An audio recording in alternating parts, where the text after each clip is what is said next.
So today we're going to talk about accessibility and support for all students through Quizlet.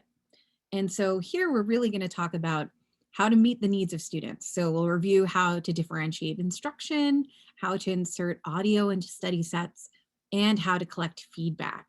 And we'll go through a bunch of different strategies for engagement as well. So feel free as we go through, feel free to come back to this tiny URL, or if it's more accessible for you, feel free to go through the slides as we go through so that you can follow along. And that URL again is tinyurl.com/Quizlet Accessibility 2021. That's tinyurl.com/Quizlet Accessibility 2021.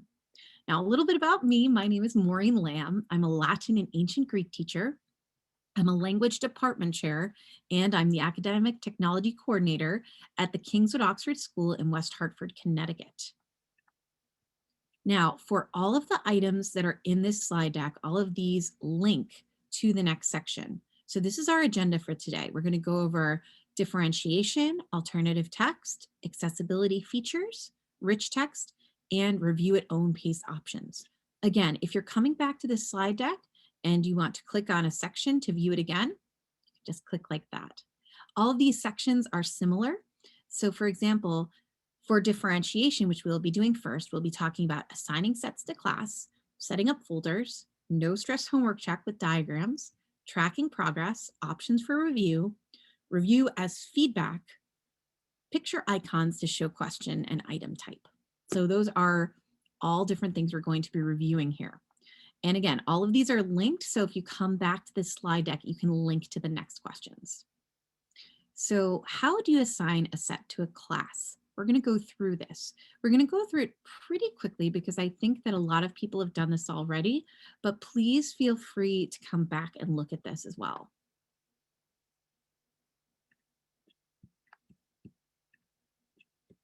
So the first thing you want to do is from your homepage.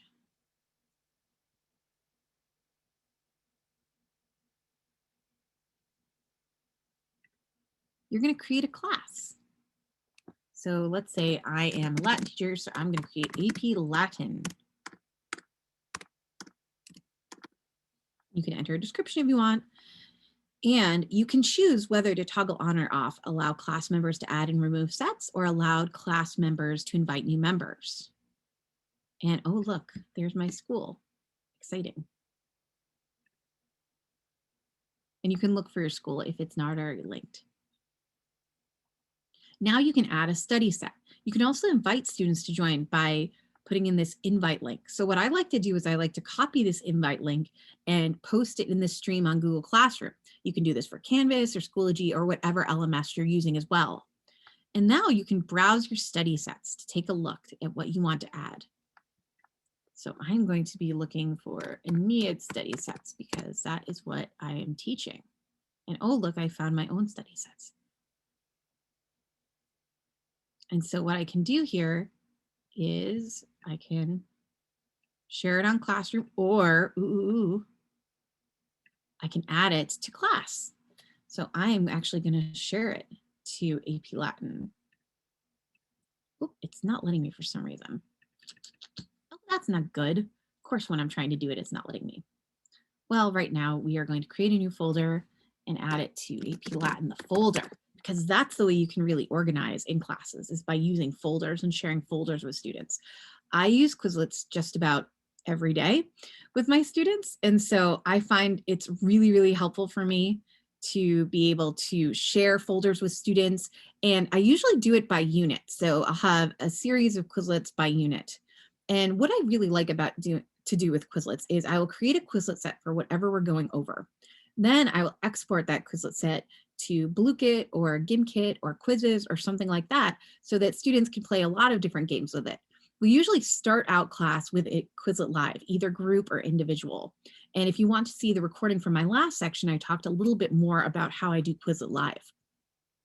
What I also like to do is I like to end class with another type of game. And so by exporting Quizlet sets, I can do that. And we'll talk about that a little bit later. Okay, so one of the advantages of a class, let's take a look here. So here are the classes we have. We've created a class from here. Just going back. We're going to go to my classes. So we're going to go in here. Once you add a class, you can add members. And so you can invite them to the class, which is the easiest way to do that. You can also see the progress. So if you have students in a class, and I'll show you one of my other classes in just a second, you can see if students have done anything. So for example, for the members, here are the members of my class, but these would be lit up if there was any activity. So if students have done activities, these would light up to let you know. So they turn yellow to let you know that they've completed these activities. So these students in particular have not completed these activities. So that's something that you can look at. You can look at the past 2 weeks. So that's something you can look at. So you can see what activity they do. You can also see their mastery. So students have not studied these terms. You can see if they've done these terms and if they've gotten them right or not. So again, now 2 weeks is not going to do me much good, but you can see the different ways you can look at it. So that's something you can do. You can also add as many sets as you want to this. And again, I really like to organize it in folders, but really it's whatever works for you. Now I'm going to take a quick break to look at the Q&A and see if there's anything I can help with.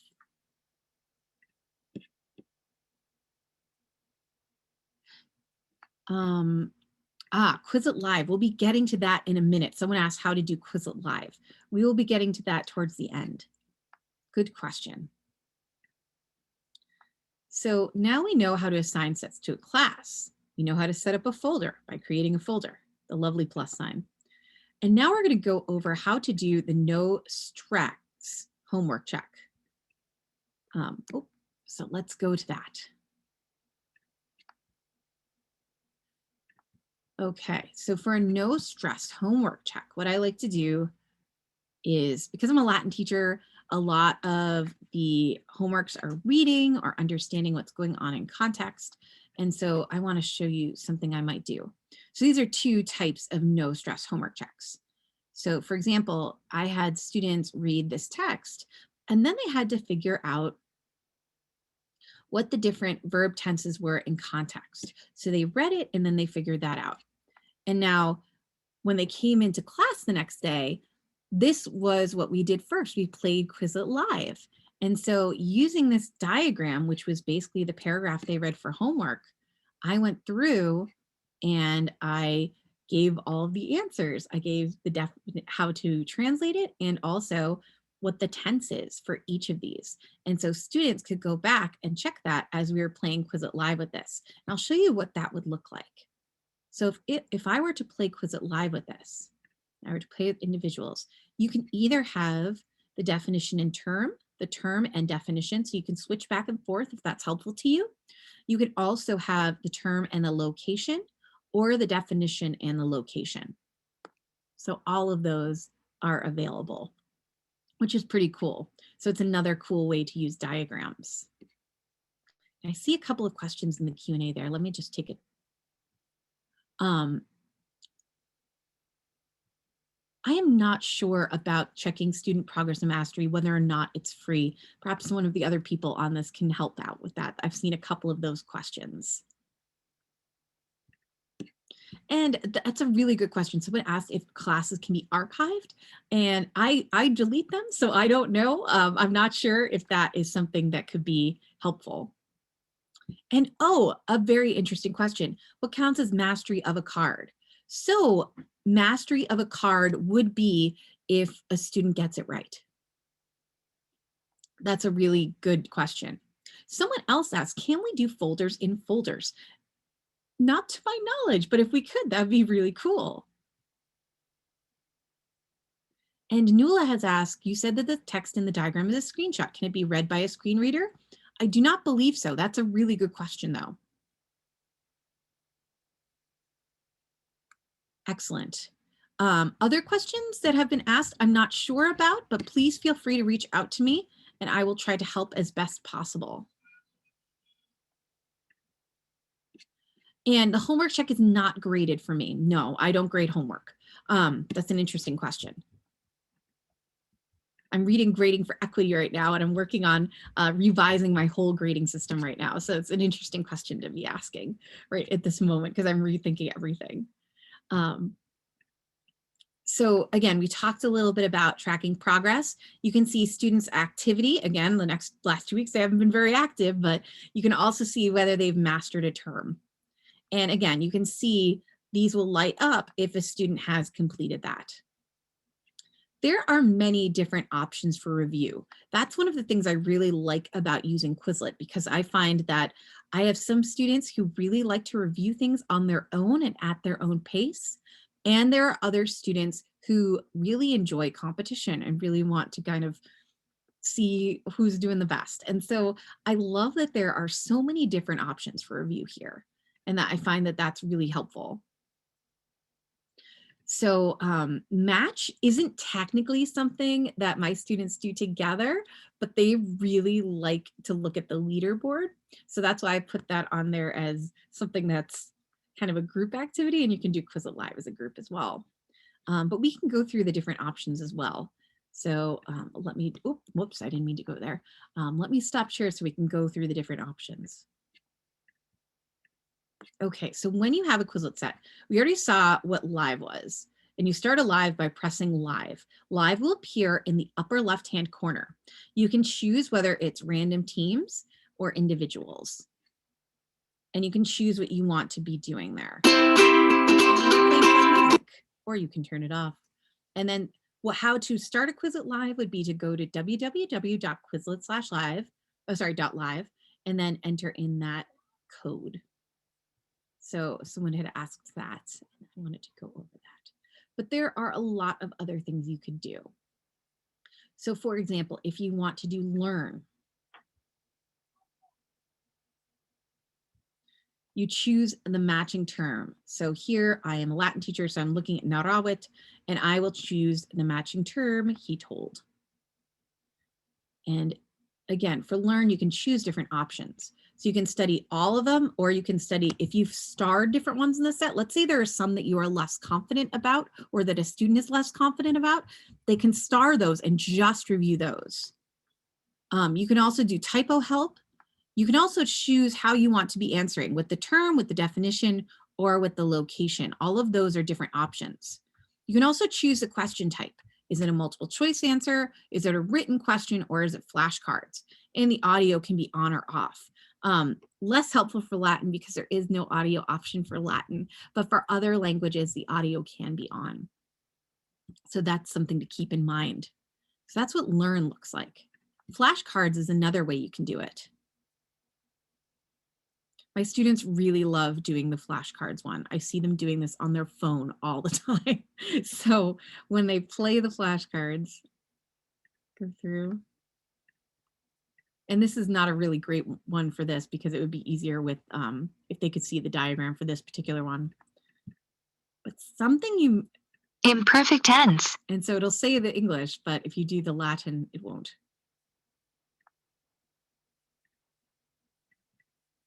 And here you go through, you can pick shuffle, and you can pick different options. Again, audio on or off, answering with term or definition, or both. So those are all different options. And you can take a look at the advanced audio options, doing term audio or definition audio as well. And I love that. And this is a great option, especially if you're a teacher who teaches a language that's on here. You can choose to have slow audio, which I think is so nice because sometimes things can be a little bit fast. And so that's really, really helpful. So that's what it looks like when you're doing flashcards. For writing, it's exactly what it sounds like. Students are typing the answers. And again, you can change the options for this as well. And you can answer with term, prompt with location. You can choose how you want to do this and turn audio on and off. Spelling is very similar. Again, you're going to write the answer. You're going to write what you hear, which is less helpful for this particular exercise. Next is testing. My students really like flashcards and testing, I would say the best, because what you can do, First of all, you can print the test, which is so very helpful. I don't know about you, but sometimes I'm using those flashcard sets all the time. And so if you wanted to do a homework review where you printed it out and then you handed that out to students, you could do that as well. And I know some of my students too just got a little burned out from being on screen. So it'd be super nice to be able to hand that out as well, have another option for students. And again, you can choose if you want them to have written question types, multiple choice, showing images or not. You can have grading options. You can also choose how students are answering. And in advanced options, you can do what you'd like to be the prompt. And that you create basically your own test. Now, these aren't used for student grading at all. This is for students to test themselves. And I think that's really important, that students are testing themselves in either the way they think they're going to be assessed or a way that works for them to learn the material. So that's really important. I'm going to take just a moment to check the questions for a second.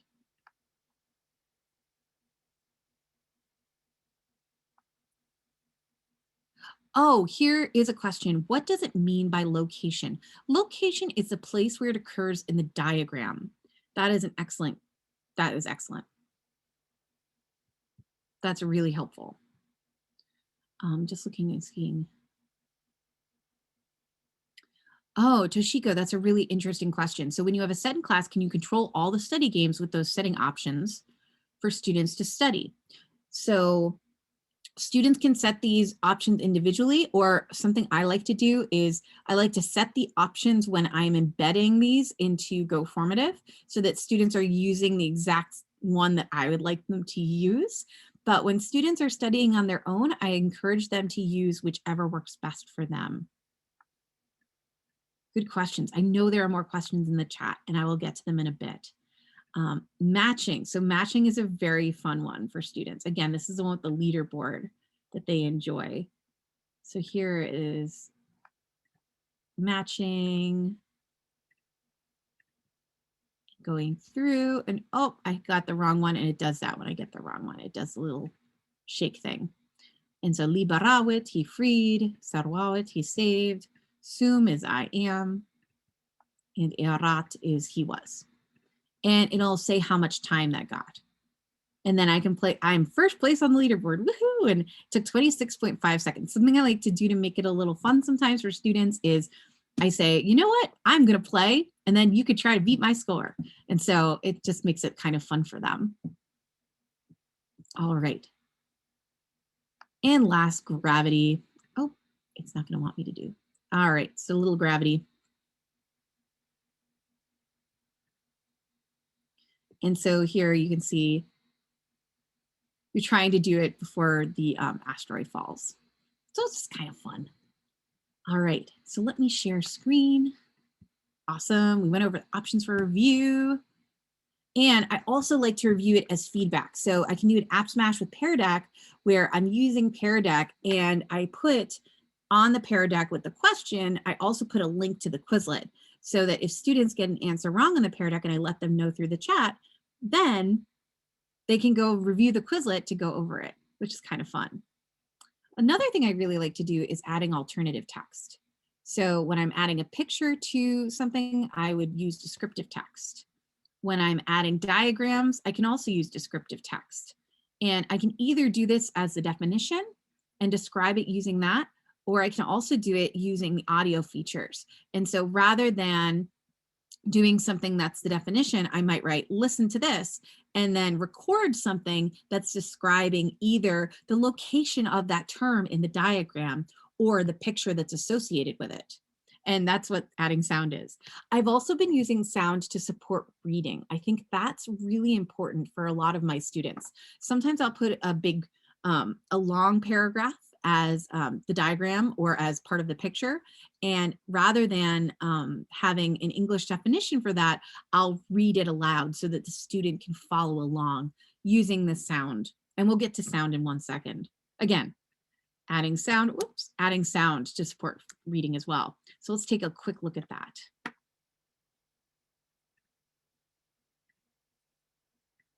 Oh, I'm still in gravity. All right, let's get out of there.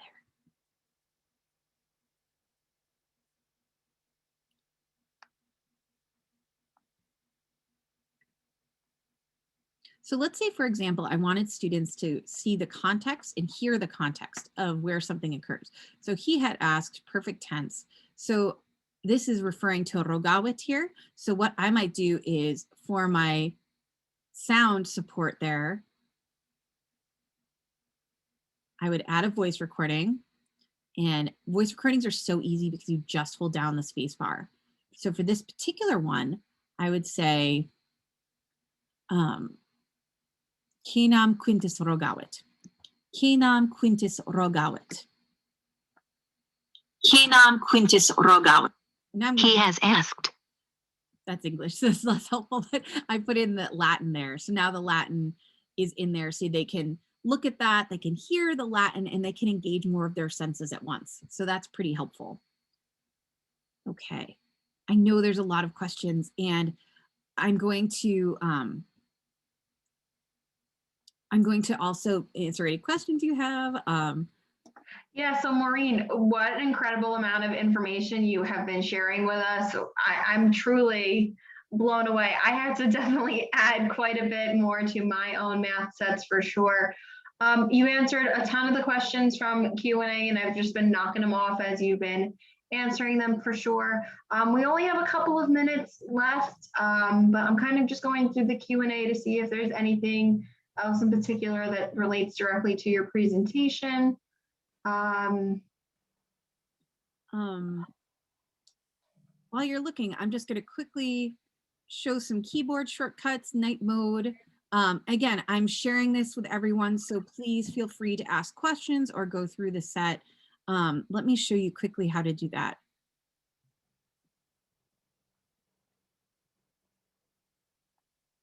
So this is something I found my students were really found helpful, especially when they're on the computers all the time. You can see that mine has a black background rather than a white background.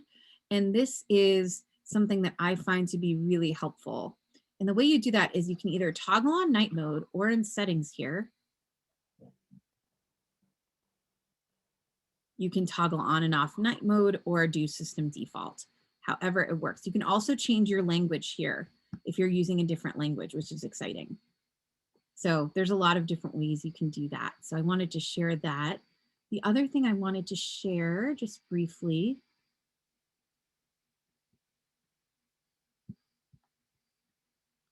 are keyboard shortcuts. I think my students were blown away by this. They had no idea this was a thing, and it really helps them.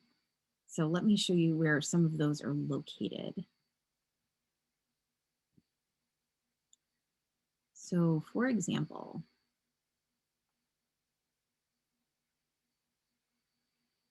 and I know we just have a few more minutes and I'll get to as many things as I can. But again, if I do not get to your question, please feel free to reach out to me. I am absolutely happy to help. And I'll give my contact information in just a minute. So something you may not have seen before, but you can actually access a keyboard shortcuts when you're going into editing here. So you can see keyboard shortcuts here.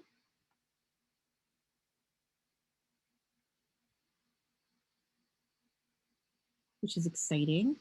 You can also see keyboard shortcuts when you're doing flashcards there in the lower right-hand corner. So that can be really, really helpful. And I'm going to just breeze through the rest of this. Again, if you have more questions, let me know. There are so many different language options that you can look through, and a lot of them are included in the Quizlet audio as well. So that's something to explore and look at too. And you can turn on and off auto text. It's this little button that's on the slide, the cards. Sometimes it annoys my students, so I let them know they can turn that on and off. That can be helpful. I don't have a lot of time to talk about rich text, but you can use different highlight options and different rich text options as well. And we already talked about reviewing at own pace options. And that's it. I think that's all we have time for, but I'll ask questions that you have. Again, if you want to access this slide deck, you can go to tinyurl.com/Quizlet Accessibility 2021. My Twitter is @LatinTechTools. My Instagram is also Latin Tech Tools, and my email is latintechTools@gmail.com. So let me take a look and see if there are other questions I can help with. Yeah, Maureen, I think you wrapped up pretty much a lot of the meaty questions. There may be a couple questions in there that you feel that you can answer. We only have a couple minutes and then we're going to be ending this session. But guys, please make sure you are following Maureen. She has so much information for you, so many resources. She is a Quizlet expert here. So definitely make sure you reach out to Maureen for any of your questions because, oh my gosh, I need to beef up my Quizlet study sets for sure, Maureen. So I am super thankful for all of your amazing tips and tricks for sure. Thank you so much. Oh my goodness, I have a Latin question. Whoever wrote a Latin question, please email me. I am so very happy to help and talk all things Latin. Um, and a few of you asked how much more do I do a differentiation? I think for me, using Quizlet is a great way for students to review. It's also a great way for students to know what they don't know. So it's a great way for students to test themselves and see how they're doing with something. And so for differentiation, I often use it as support. I didn't have time for this today, but I like to do a lot with Google Slides. And I'll do a choose your own adventure question. So when they pick the correct answer, they go on to the next question. But if they pick the wrong question, that takes them to a slide with a Quizlet so they can review, or a YouTube video, or whatever they need to review, depending on that. So I'm happy to share that if that's something that would be useful to you. I can share you a template for that. But I think that's all the questions in the Q&A. I'm going to check the chat. Yes, there are so many different ways you can do this. And so someone has a question about multiple choice, please email me. And so let me know how I can help. Again, feel free to reach out. I'm on Twitter, I'm on Instagram, but I also answer emails. And like I said, last year I had 100 emails and I will happily answer your emails. But if you'd rather DM me on Twitter or ask another way, that's totally fine too. But thank you so much for coming. And I'm just looking to see if there are any lingering questions. Oh yeah, sure. And Denise, if you would like a template for the choose your own adventure, let me know. So please email me because I'm not going to be able to save this chat, but thank you so much. All right. And again, lingering questions, feel free to reach out. Yes, you will get certificates for the PD. Awesome. All right, Maureen, awesome. Thank you so much. We are so thankful for all of your information. Everyone, we have about a 15-minute break until our next session, so make sure you are registered for that. I will see you all there. And have a great rest of your day, Maureen. Awesome. I'll see you guys in a little bit. Bye, everyone. Thank you.